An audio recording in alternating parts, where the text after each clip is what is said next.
Imagine une nuit glaciale dans le désert du Sahara. Sous une tente effilochée par le temps, une mère berce son enfant. Elle lui raconte l'histoire d'un pays qu'il n'a jamais vu. Ce pays, c'est le Sahara occidental, sa patrie, dont elle peut lui montrer que des vieux clichés et une lueur d'espoir.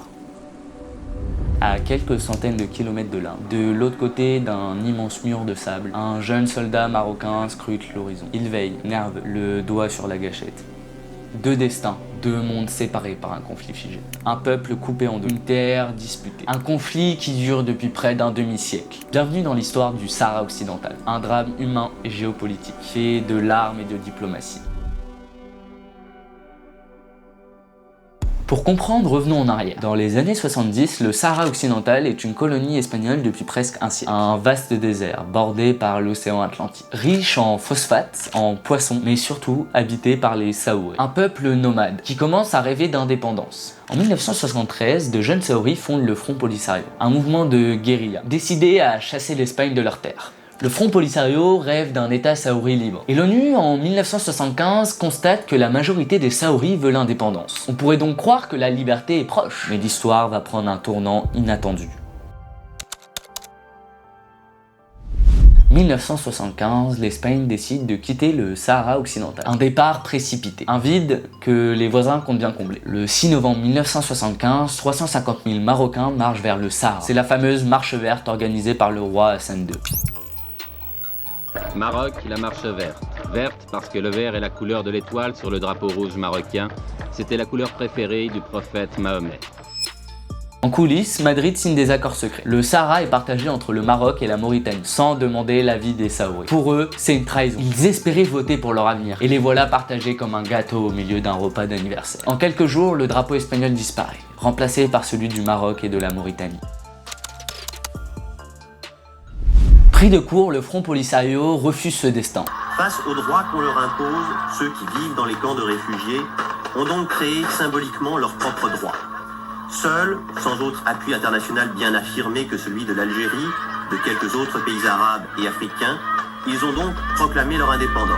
Et là, la guerre éclate. Le Polisario combat la Mauritanie, qui finit par se retirer en 1979. Mais le Maroc annexe la région et continue seul la guerre. Dans les années 80, Rabat construit un mur gigantesque. 2700 km de sable, truffé de mines et surveillé par l'armée. De l'autre côté, le Front Polisario mène une guérilla, frappant vite, tout en se repliant dans le désert. Pendant ce temps, des dizaines de milliers de Saouris fuient. Ils trouvent refuge en Algérie dans les camps de Tindouf, des tentes plantées dans le désert, sans eau courante. Une vie d'exil qui dure encore aujourd'hui. 1991, après 16 ans de guerre, l'ONU impose un cessez-le-feu. Une promesse est faite, un référendum d'autodétermination, indépendance ou rattachement au Maroc. Mais ce vote n'a jamais eu lieu. Le Maroc et le Front Polisario n'arrivent pas à s'entendre sur la liste d'électeurs, et le temps passe. Résultat, depuis 1991, on est dans un statu quo. Le Maroc contrôle 80% du territoire, les villes, les côtes, les ressources. Le Front Polisario, quant à lui, tient environ 20% du désert, de l'autre côté du mur.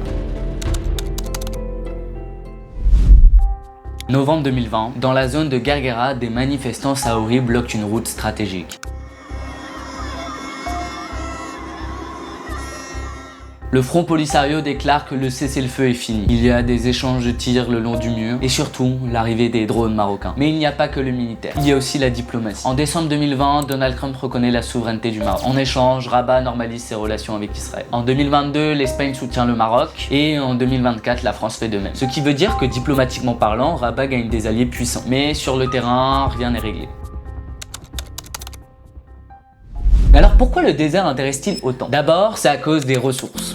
On y retrouve du phosphate, des zones de pêche parmi les plus riches au monde et un accès stratégique à l'Atlantique. Ensuite, il y a la fierté nationale. Pour Rabat, le Sahara est marocain. Y renoncer, c'est impensable. Pour les Saouris, rester sous le contrôle marocain, c'est nier leur identité. Deux visions finalement complètement irréconciliables.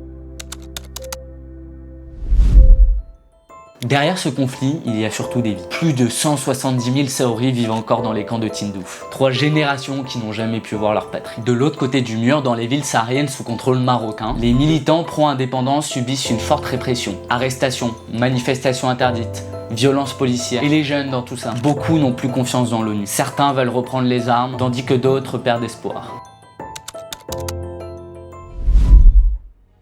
Alors pourquoi on n'entend presque jamais parler de ce conflit? Parce qu'il dure depuis 50 ans, sans grande bataille spectaculaire, donc sans images fortes. Parce que le Maroc verrouille l'accès à la région. Les journalistes ne peuvent pas enquêter librement. Et parce que diplomatiquement ce dossier dérange. Beaucoup d'alliés du Maroc préfèrent le silence. Résultat, c'est un conflit qu'on préfère oublier.